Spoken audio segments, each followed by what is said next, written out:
The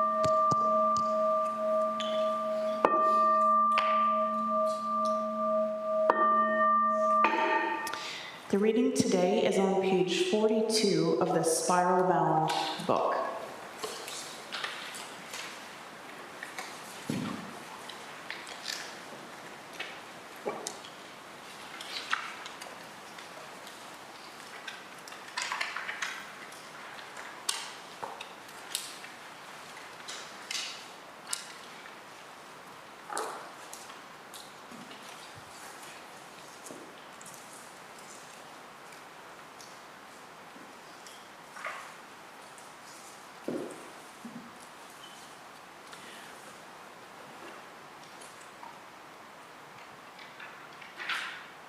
Page 42. Those who greatly realize delusion are Buddhas. Guidance in Zazen by Shohaku Okumura. Delusion is not some fixed thing within our minds that, if eliminated, will be replaced by enlightenment. The world we live in is the world we create based on how our mind encounters the myriad dharmas. We cannot prevent our mind from creating the world as it does, but it is possible to realize that the world of our creation does not reflect true reality. Practicing with this realization and letting go of rigid belief and the narratives and preferences of our minds is opening the hand of thought. Within consciousness, reality is always distorted. We don't see things as they are, and that is delusion. We take our distorted ideas and desires and move toward the world, trying to find reality. We try to see reality with our minds, abilities, willpower, and effort. All of this is delusion. To practice is to awaken to the self that is part of all things. The subject of practice is not the personal self, but all beings. It is not we who engage in our practice, but rather Buddha who carries out Buddha's practice through us. Zazen is not a matter of individual actions or experiences emerging from individual willpower or effort. Zazen is not a practice that makes beings into Buddhas. Zazen itself is Buddha's practice. Zazen enables us to see clearly that we are part of the world, part of nature, part of Buddha. There is no separate individual who practices Zazen and becomes enlightened. We actualize the self that is connected with all dharmas. We don't personally become a Buddha, but rather we awaken to the reality that, from the beginning, we are living Buddha's life. Enlightenment is not the self awakening to reality, but Zazen awakening to Zazen, Dharma awakening to Dharma, Buddha awakening to Buddha. This is the meaning of practice and enlightenment are one. Please stand for the Heart Sutra.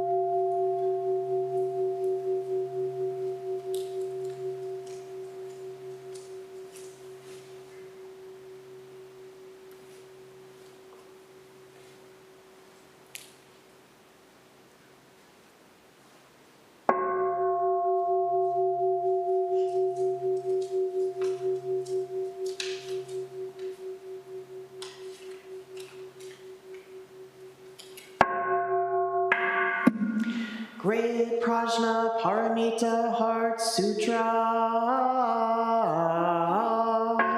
Avalokiteshvara Bodhisattva practicing deep Prajna Paramita clearly saw that all five skandhas are empty, transforming all suffering and distress. Shariputra form is no other than emptiness, emptiness, no other than form. Form is exactly emptiness, emptiness, exactly form, sensation, perception, mental reaction, consciousness are also like this. Shariputra, all things are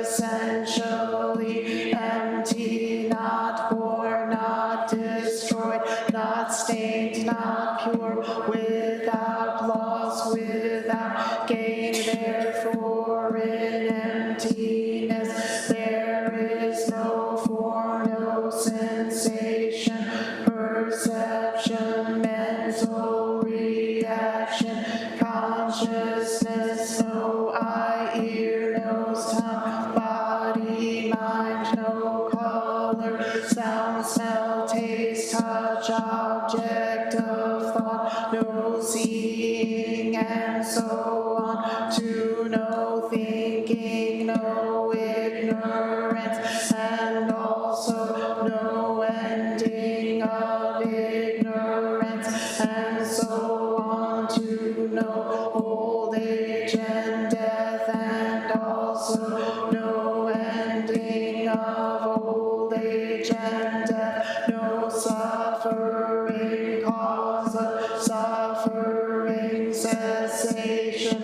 path, no wisdom, and no attainment, since there is nothing to attain. The Bodhisattva lives by Prajnaparamita, with no hindrance in the mind, no hindrance, and therefore no fear, far beyond delusive thinking. Right here is nirvana. All Buddhas of past, present, and future live by Prajnaparamita, attaining Anuttara Samyak Sambodhi. Therefore know that Prajnaparamita is the great sacred mantra, the great vivid mantra, the unsurpassed mantra, the supreme mantra, which completely removes all suffering. This is truth, not mere formality. Therefore set forth the Prajnaparamita mantra, set forth this mantra, and proclaim Gate,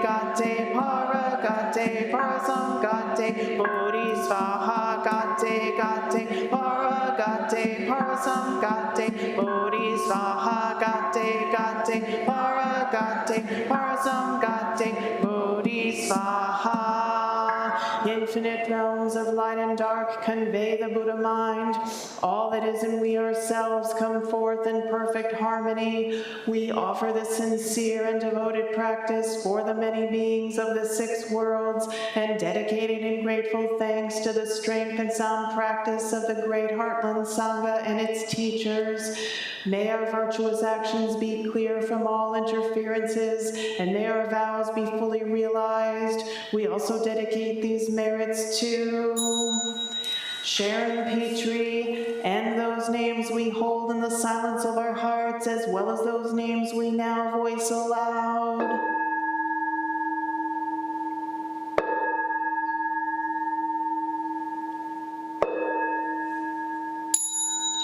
May we live in perfect peace with Buddha Dharma, and may we realize the Buddha way together.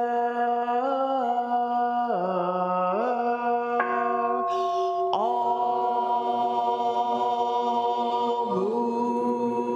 Buddhas throughout space and time.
Prepare for Zazen.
At the sound of the clappers, please turn to the right. First and third rows, turn to the right. Second and back rows, turn to the left. At the next sound of the clappers, please begin walking at a slow pace of 1/2 step per breath.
At the sound of the clappers, please make a small bow in place and continue walking at a normal pace.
We will now recite the Sangha Covenant, which is at the top of page 8 in your non-spiral bound liturgy books.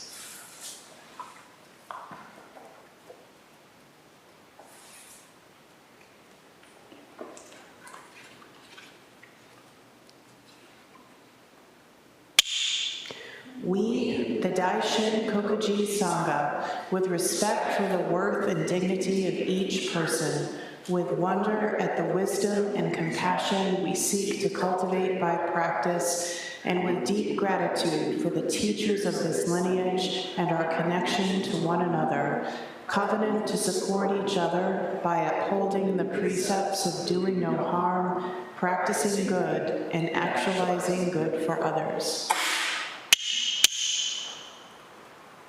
Prepare for the talk.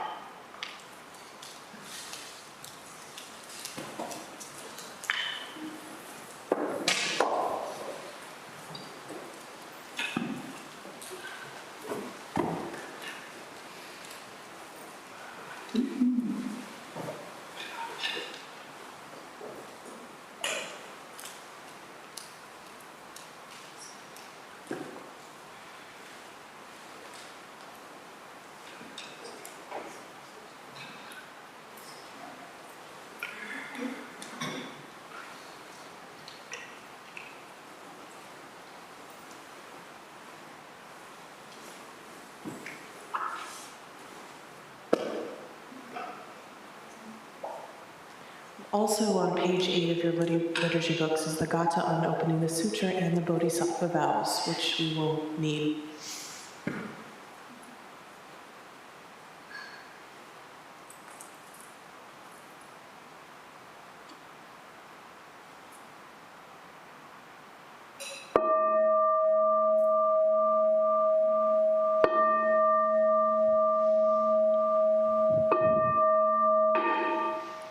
Gata on opening the sutra. All the Dharma incomparably profound and infinitely subtle is rarely encountered even in millions of ages. Now we see it, hear it, receive and maintain it. May we completely realize the Tathagata's true meaning.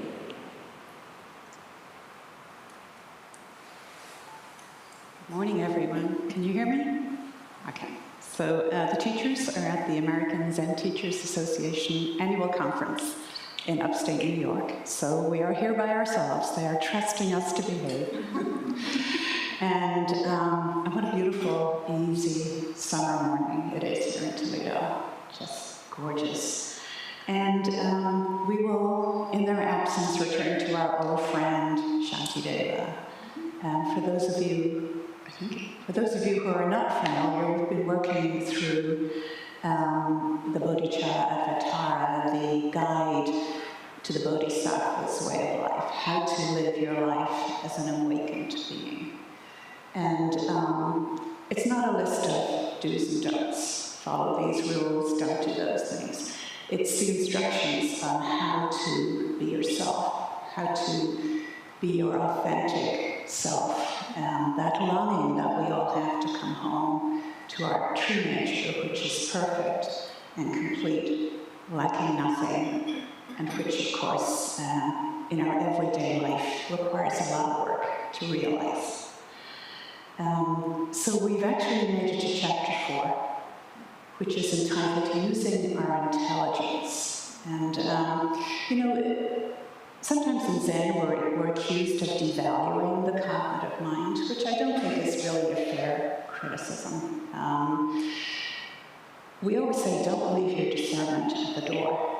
But we do recognize the limitations of the cognitive mind. You can read all the books and all the suttas. Unless you do the work for yourself, you are never going to realize yourself. You're never going to actualize your Buddha nature.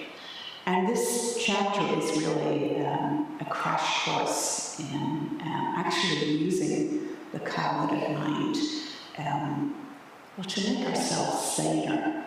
Basically, we're working on sanity. And I know I certainly could use being a little saner in my life.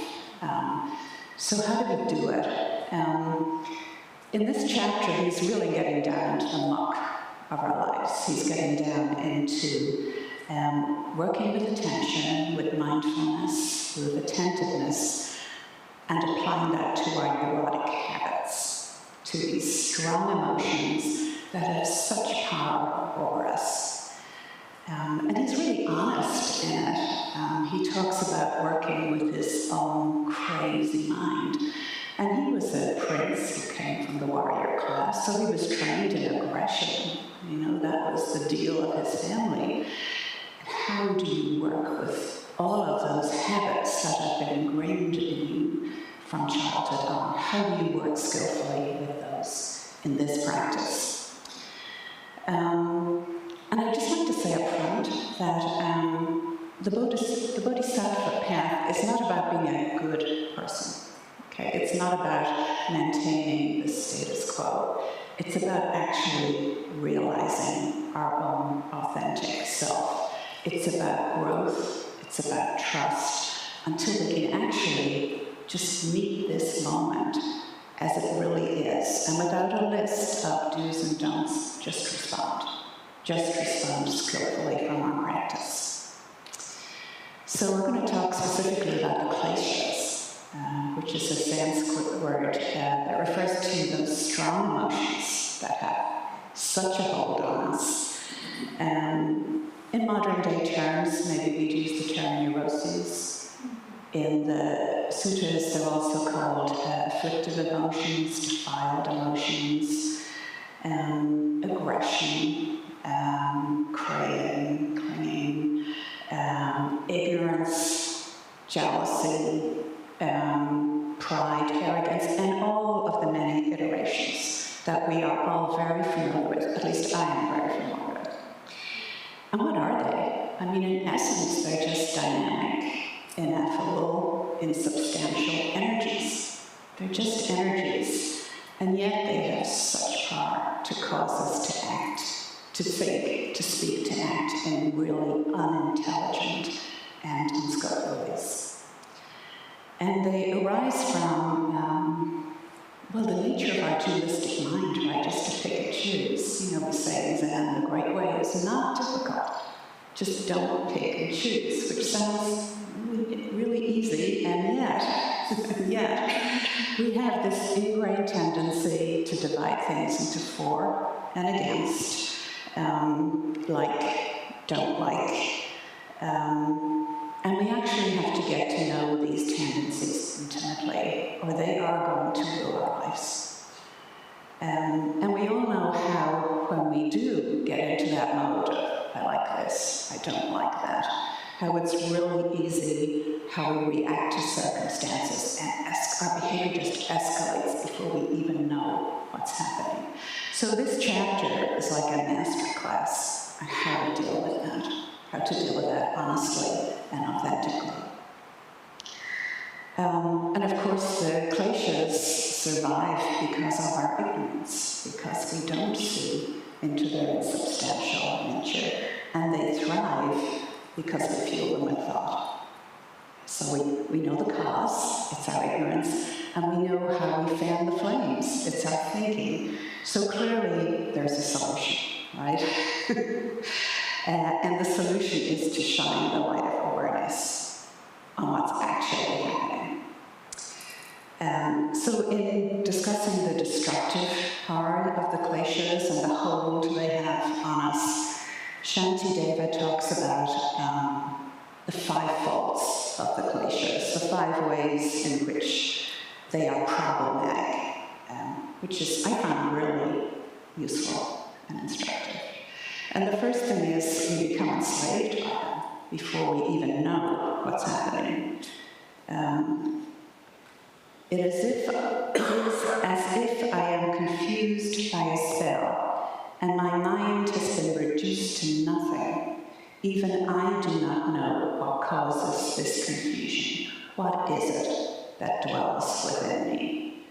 So we are in the grip of these habitual, strong reactions. We don't intentionally choose to make ourselves suffer and to make everyone around us suffer.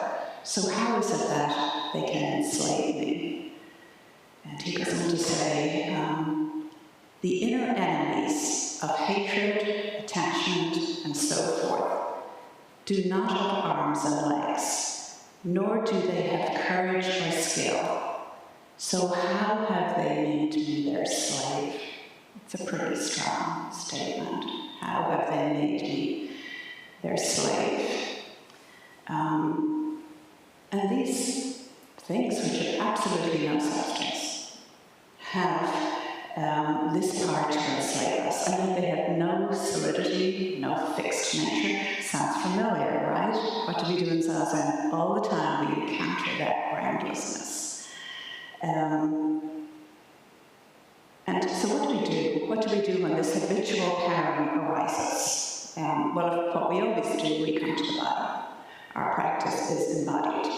You cannot think your way out of this. Thinking will just fan the flames. So we come into the body, and when these habitual patterns, say for instance anger arise, you feel the constriction. You have to pay attention, of course, to the body to feel that constriction, that tightening. And then there's the familiar tug of what the Tibetans call Sangha. Sangha, we get hooked. We get hooked into the energy of that klesha, and before we know it, we're off and running into the narrative, into the thoughts that fuel it. So the trick, of course, is to catch that, to catch it early, before you are in the throes of outright anger or arrogance or whatever it happens to be that's arising.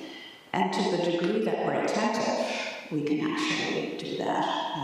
Just as we're stepping into the trap, we notice the tightening, and we can actually choose not to take that step.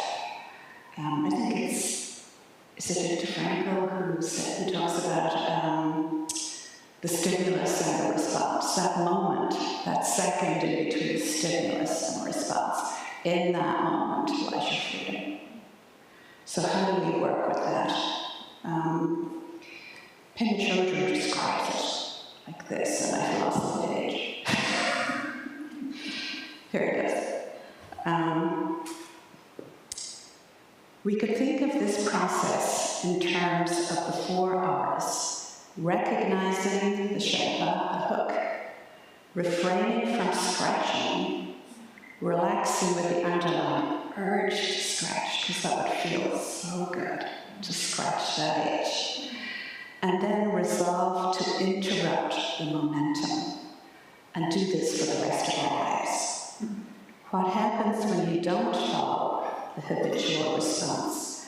You're left with the underlying energy. Gradually, you learn to relax into that shaky, impermanent moment. Then you resolve to do your best to keep practicing this way. And of course, it's that underlying shaky energy that is so uncomfortable. We really crave solidity, and you're never going to find it in that energy, so this takes a lot of work, which leads us to the second fault of the kleshas. We welcome the kleshas. We actually like them. While they remain within my mind, they harm me at their pleasure. and yet without anger I patiently endure them. How shameful. This is no occasion for patience. So why do we put up with them? Why do we indulge them? Well, because they're familiar. This is the way we've always responded. It's easy, and they give us something solid to hold on to. And of course, thus we reify the ego, this idea that there is a solid I at the center of all of this energy. And the ego, as Doan always says, the ego will do anything to solidify itself. And then, as soon as we bite that hook, we set off the chain reaction, and suddenly we are just without any mindfulness of the moment at all. And it's rewarding. Hatred can make us feel strong, can make us feel that we have control, that we're in charge. Rage can make us feel powerful, invulnerable, craving, wanting, can also be really attractive. The lost loves and the unfulfilled dreams. Just go into Barnes and Nobles and look at the books on the shelf. How we love those stories. Ignorance is oddly comforting, which is probably why a lot of people don't want to do the work that our practice entails, which is actually seeing through ignorance. And of course, because if we don't do that work, we can just lay back and let it all happen. We don't have to put any effort into this habitual reaction. We just let it run its course. Of course, each of us has our own very personal way of encountering these. And we have to realize that we have this affinity. We have this affinity with these energies and with the reactive patterns. And we have to realize the suffering that they cause us and the suffering that they cause everyone around us, or we're never going to be motivated to actually face our own minds. And of course, all of this has to be based on your own personal experience. We're never in a sustainable way going to do this work because Shantideva said it was a good idea, or because the Buddha did it. We actually have to feel this suffering in our own bodies. We actually have to realize this for ourselves. And realize that nothing outside of ourselves has the power of the kleshas. There is no horrible circumstance you can find yourself in that has that power.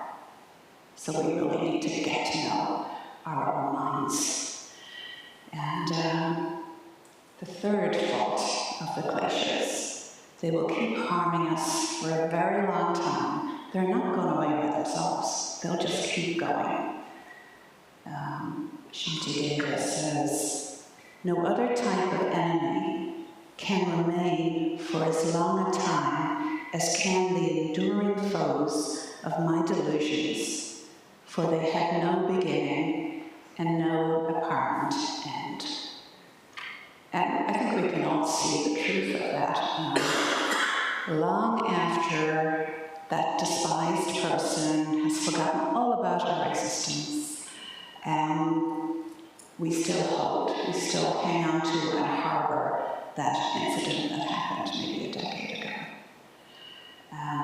And of course, the more we run this habitual pattern through our thinking, the stronger the energy of the kleshas become.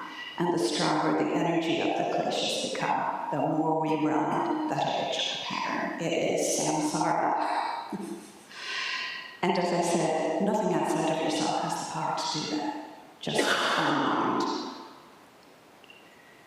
The fourth fault, give an inch to the kleshas and they'll take more. If I agree with external enemies and honor them, they will eventually bring me benefit and happiness. Brown nosing is a payoff, right? In this realm of art. But if I entrust myself to delusions, in the future they will bring me more pain and suffering. So he's telling us not to be naive, in our ignorance. In the teachings, we hear a lot about making friends with our emotion, and it's speaking to be intimate with them. Ignorance will never put an end to the cliches. Feeling guilty or ashamed will just fire up that energy even more. And struggling against them is useless, right? What we resist persists. We're actually giving the energy of our delusions even more energy. So the only way to dissolve them, as we say in beginning instruction, anything on which you place your attention will dissipate. But you have to shine the light of awareness on it. We have to shine the light of awareness inwards. So we stay steady, we connect with that energy of anger as it arises, and we stop fueling it with thought. Getting into the narrative, we're just throwing gas onto the fire. And we trust ourselves. We trust ourselves that we can absolutely do this work.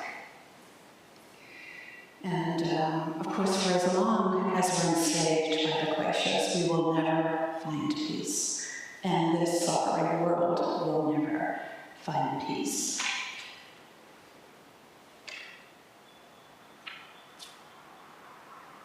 So how can I remain in samsara joyfully and without fear, while I readily reserve a place in my heart for this interminable enemy of long duration that alone is the cause of increasing all of my suffering? As long as we fuel these delusions, we will have no peace of mind personally. And of course, this extends out into war, violence, neglect, addiction, greed, all of the sufferings that we see arising in the world. So we actually have great power. You know, Margaret Mead said, never doubt that a group of small, committed citizens can change the world. That's the way the world has always been changed. Through the action of a single person, of a group of people, Mahatma Gandhi, Martin Luther King. This is how we effect change in the world and not cause more harm as we try to do that. And of course, as we do that, don't underestimate the power that we have. How can I ever be happy while these guardians of the prison of samsara that torture and torment me in the hells and elsewhere dwell like a net of iron in my mind? That doesn't sound very encouraging. But he's emphasizing that we create our own hells. We actually manifest this hell in our own minds. And, I mean, if you look at the Buddha was not, he was not outside of this. On the night of his enlightenment, Mara, that was close to the devil in Buddhism as you can get, came and tempted him with aggression, with the armies of aggression, with clinging, with the sensual pleasures. And the Buddha did not repress or not look at those. He actually just shone the light of awareness on them and saw that these things had actually no power in and of themselves. Simply energies that arise, you don't feel them, you will dissipate. And we too can do this. The Buddha was human, he was not a god. It is in our nature that we can do this work. We just need determination, awareness, and to do this work in the heart of compassion. And it is hard. It's uncomfortable. In the teachings it says, giving into the lure of delusion in the beginning is really easy, but in the end will cause you a life of suffering. And it says that withdrawing from our habitual responses early will be really uncomfortable and really hard work, but will bring us a life of ease and skill and enlightenment. So which do we choose? Which do we choose to do? And in the midst of all this, we don't lose heart. We don't lose heart because it's difficult.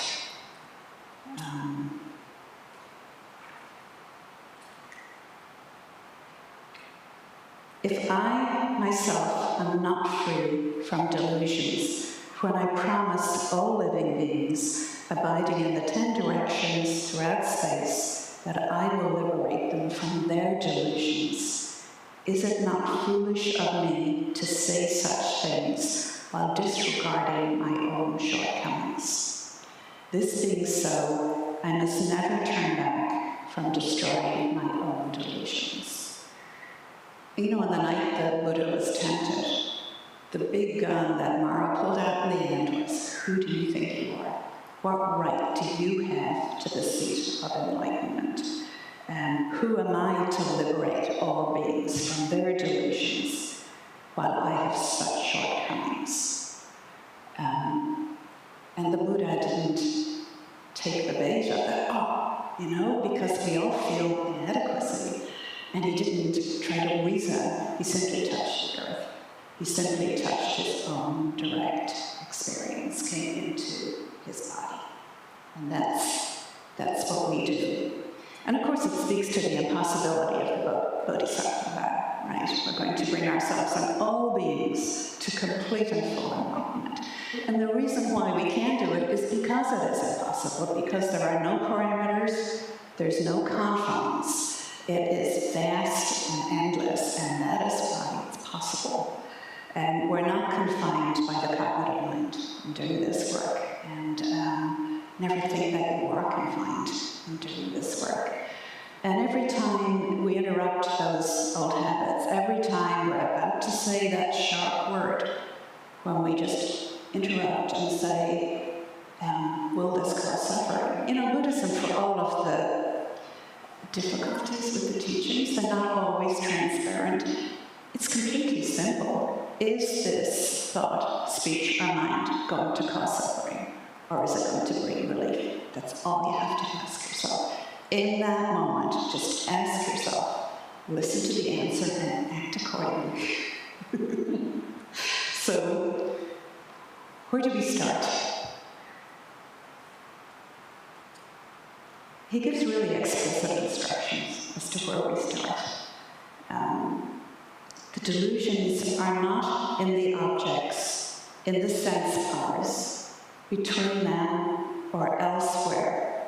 So from where can they cause harm to all living beings? Because they are just like illusions, I should banish fear from my heart and strive to attain wisdom. Why bring the sufferings of hell and so forth upon myself for no reason? So we feel the energy of anger arise, and we ask ourselves, where does this energy abide? Is it in the person that I'm angry with, in the circumstance I find myself? Is it in my sense perceptions? What is the nature of this anger? And of course the big gun, who is it who is angry? Who is it who is angry? And this is your ego saying, it's me, don't listen.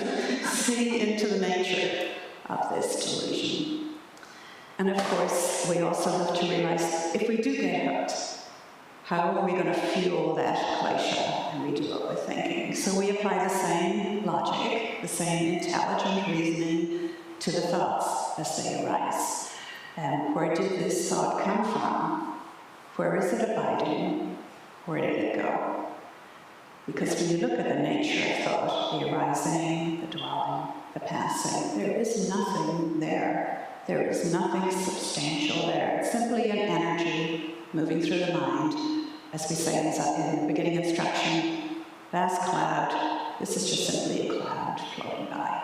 Don't worry about it. See it for what it is and let it go. So we do cause our own suffering. We do build up these fantasies in our own minds, these mirages. And our work, of course, is to see through that. we actually do have to put this into practice. Shantideva says, if a sick person does not listen to the doctor's advice, how can he expect to be cured?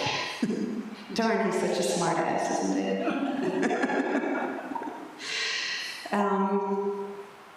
And the teachings do tell us that it is in the midst of our suffering, in the muck of this world, that we awaken.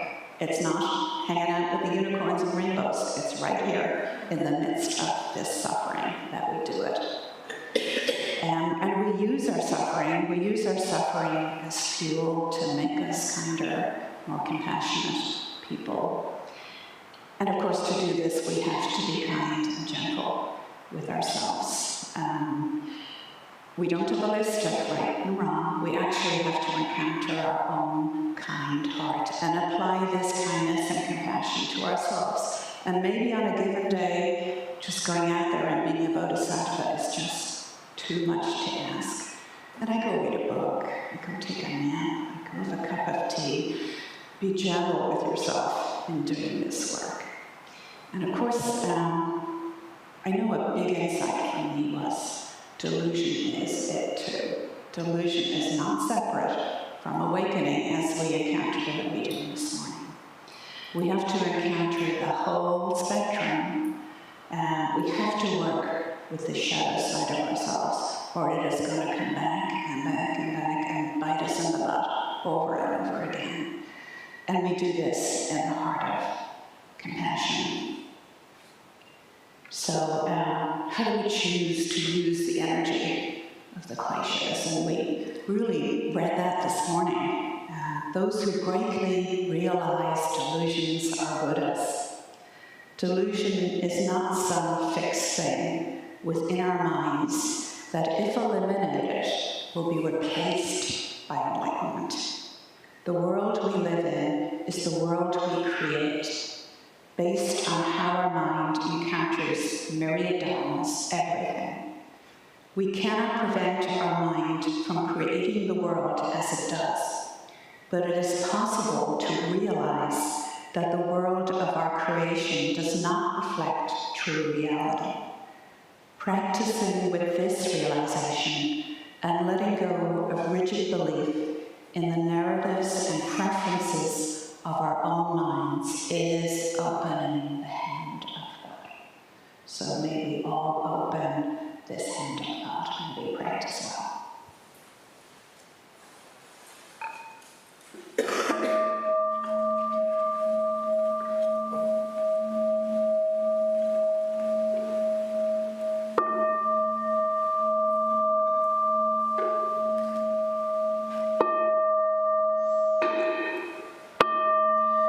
Beings are numberless.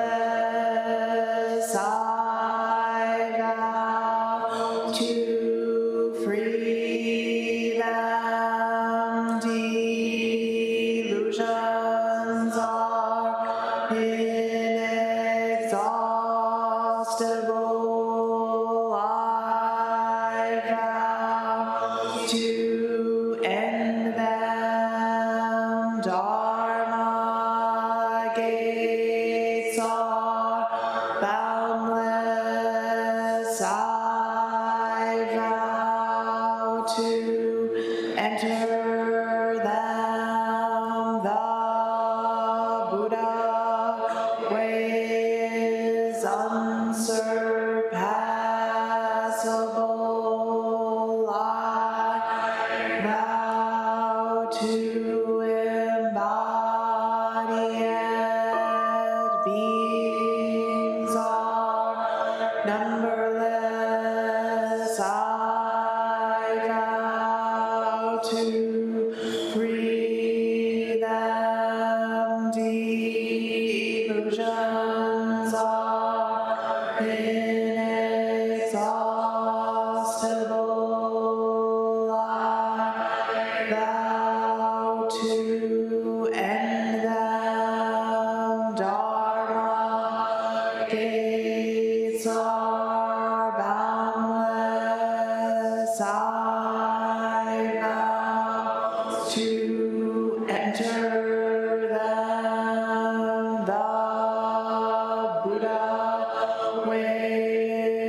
unsurpassable. I vow to embody it. Beings are numberless. I vow to free them. Delusions are inexhaustible. I vow to end them. Dharma gates are boundless. I vow to enter them. The Buddha way is unsurpassable. I vow to embody it.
Thank you for being here today. Are there any announcements?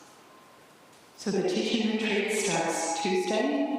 It'll run from 9 to 5, and lunch will be provided. So come for as much or as little as you can. Did I say Monday through Friday? I meant to say Monday through Saturday. So drop in, attend the whole thing. Tuesday. Oh my gosh.